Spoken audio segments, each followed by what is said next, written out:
We are going to the moon, to deep space, and to Mars.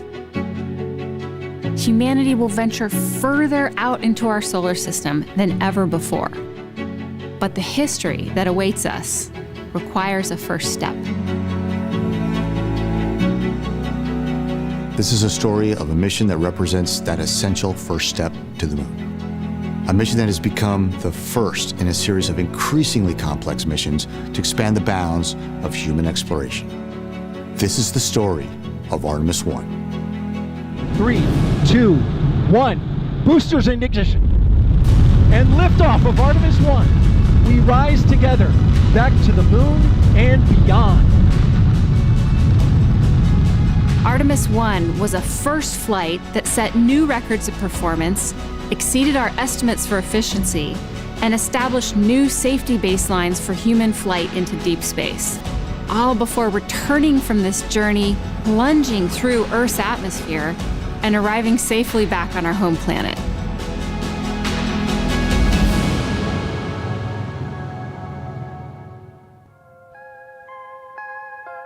The stakes riding on this mission technically, politically, programmatically, were higher than anything I've ever witnessed. Anything less than the perfect operation of over 2 million parts that make up the Orion and SLS space vehicles, as well as the execution of tens of thousands of procedures during the flight. And it's likely that this generation, our generation, we lose the moon.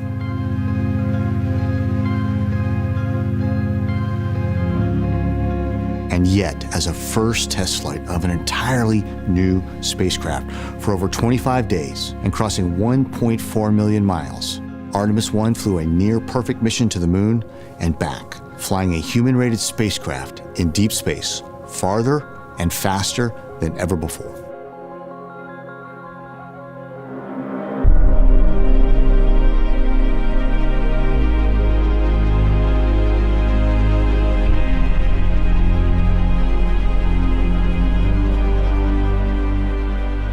The launch of Artemis I on November 16th, 2022, was a demonstration of new generation of capabilities and powerful performances. That night, the Block 1 version of SLS became the most powerful launch vehicle ever flown to orbit. SLS roared to life with 8.8 million pounds of thrust. That is 1 million pounds greater than even the mighty Saturn V. So all personnel, STC, STC's go. OTC, GTC, MCO. Booster, go. Control, go. GNC, go. Prop, go. CDH, go. FIDO, go. FAO, go. MPO, go. All right, folks, go for launch. At this time, I give you a go to resume count and launch Artemis I. And here we go. 10. Hydrogen burn-off igniters initiate. 4-stage engine start. 3, 2, 1. Boosters in ignition. And liftoff of Artemis I.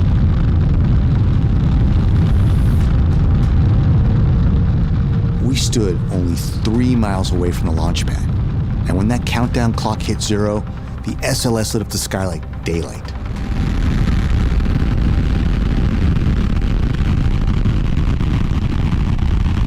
And we were treated to the ground and air reverberating the power of that first stage through our bodies. The crackling of the engines and the solid rocket motors was so distinct and even louder than when we launched space shuttles from that very same launch pad. Confirmation that the solid rocket boosters have separated. And then hearing the collective gasp of the crowd when we finally heard MECO, main engine cutoff. The flight dynamics officer reports that we have a nominal main engine cutoff. And everyone could finally breathe again. The first stage had done its job. That's a moment we will never forget. Performance nominal. Copy nominal. Booster, how's the engine looking? Looking good, flying. Okay, FIDO, straight and narrow. The technical perfection of this launch was equally as staggering. Artemis I achieved orbital insertion with an accuracy of 99.974%. That's a near perfect velocity bullseye, and a level of precision never flown before on a first flight. The groundbreaking performances of this mission were highlighted further when the ICPS, or second stage, powered Orion through the perigee raise maneuver, followed by the translunar injection, or TLI burn. They put Artemis I spacecraft on a near-perfect trajectory to the moon. flight control. ICBS is an attitude control and maneuvering to solar normal. Copy, good news.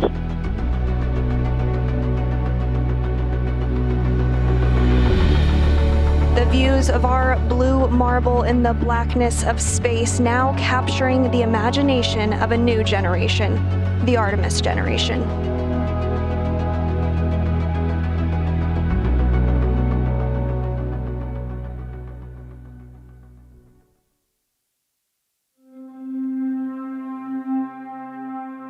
The untapped scientific and resource potential of the moon is incredible. The lunar environment will help us better understand the origins of our solar system, to prove the in situ resource utilization and technology demonstrations required to reach even further into our solar system. But none of that is possible without first successfully reaching the moon with a human-rated spacecraft. After TLI, teams used Orion to reach a never-before-attempted, highly stable, but also fuel-efficient orbit around the moon, the Distant Retrograde Orbit, or DRO. So we're all set for OpNav coming up here in about 20 minutes. Correct. Okay, thanks. Flying by on the entry to the DRO put Orion within a mere 80 nautical miles of the lunar surface. That was close. And this path used the moon's gravity to slingshot Orion out to a new record for a human-rated spacecraft's distance from our home planet of Earth, nearly 270,000 miles away. And it was in those harsh environments that Artemis I truly shined, increasing our understanding of how to confidently operate in deep space. On flight day 13, we canceled a planned orbital maintenance burn because it was simply unnecessary. On flight day 20, we ignited the main engine once again and began the long journey back to Earth. From this view, Orion is 1,277 miles above the lunar surface following its return-powered flyby burn, which sent it around the backside of the moon. Orion now has its sights set on home. Artemis I set out to fulfill a number of requirements, but the highest priority for this mission was to demonstrate the performance of Orion's heat shield at lunar return velocities. So during re-entry, the largest heat shield of its kind ever made by humans had to prove that it could protect crews from temperatures that exceed 5,000 degrees Fahrenheit. That's nearly half the temperature of the surface of the sun.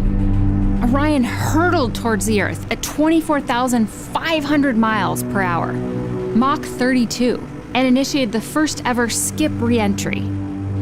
This is the first time that humankind has skipped a spacecraft off the Earth's atmosphere. For those of us who have flown shuttle, Soyuz or Dragon, coming back from the International Space Station, we wear these Mach 25 patches. This is the return velocity from low Earth orbit. But Mach 32, that lunar return velocity, that's a whole order of magnitude more energy to dissipate.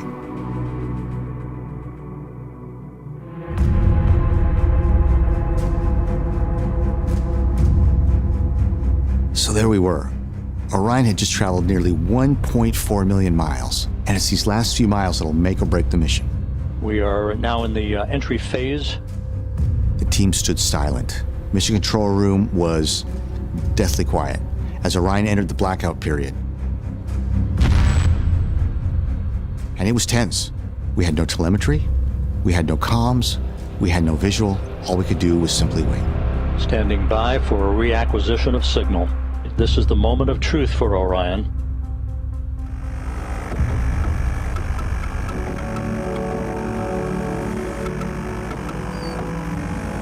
And then suddenly there it is. And there is a view of Orion. Orion has survived the flaming hot re-entry. Mission control consoles all come alive with data again. We're on glide slope, the drogue's deployed, but again, we're at the point where we're all holding our breath.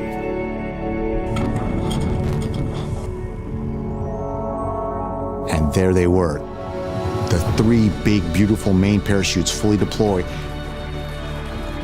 And we watch Orion gently settle into the Pacific Ocean. Splashdown. Orion, back on Earth. We are speechless. We are ecstatic. We did it.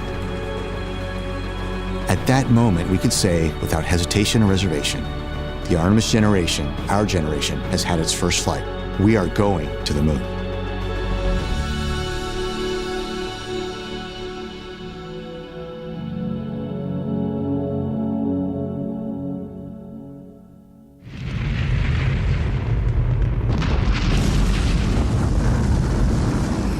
Statistics show that even through today, newly developed rockets have a failure rate of 50%. And generally, there is no rocket that performs perfectly on the first flight. And yet, SLS performed magnificently. This vehicle was described by space experts as symmetry in motion. There were 140 planned test objectives in the timeline. Artemis I achieved each and every one with such precision that the teams expanded the envelope with 21 additional test objectives. Because of the Artemis I mission, we retired risks that could have delayed or unraveled the ambitions of this generation, our generation, to return to the moon. Because of the Artemis I mission, we have demonstrated our ability to go farther and faster than ever before, opening the door to explore Mars and other destinations throughout the solar system.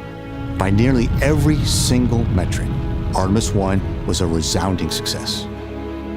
Just as Orville and Wilbur Wright were the first to achieve human flight, 50 years from now, we will look back and point to how our efforts to venture out into deep space began here. Our voyage out into the solar system started with this first flight. And yet, this is but a prelude to what comes next. Ladies and gentlemen, your Artemis II crew. Human beings will fly around the moon next on Artemis II, simply because of the demonstrated amazing success of this first flight. Thank you to the NASA workforce. Thank you to our industry partners, everyone in Europe that's working for this. We need to celebrate this moment in human history. It is the next step on the journey that gets humanity to Mars. America has made a very deliberate choice over decades to curate a global team, and we are going to the moon together. When I think about this mission that's a relay race with international partners, it's also so awesome in and of itself. So, am I excited? Absolutely. I want everybody to say it. 1, 2, 3.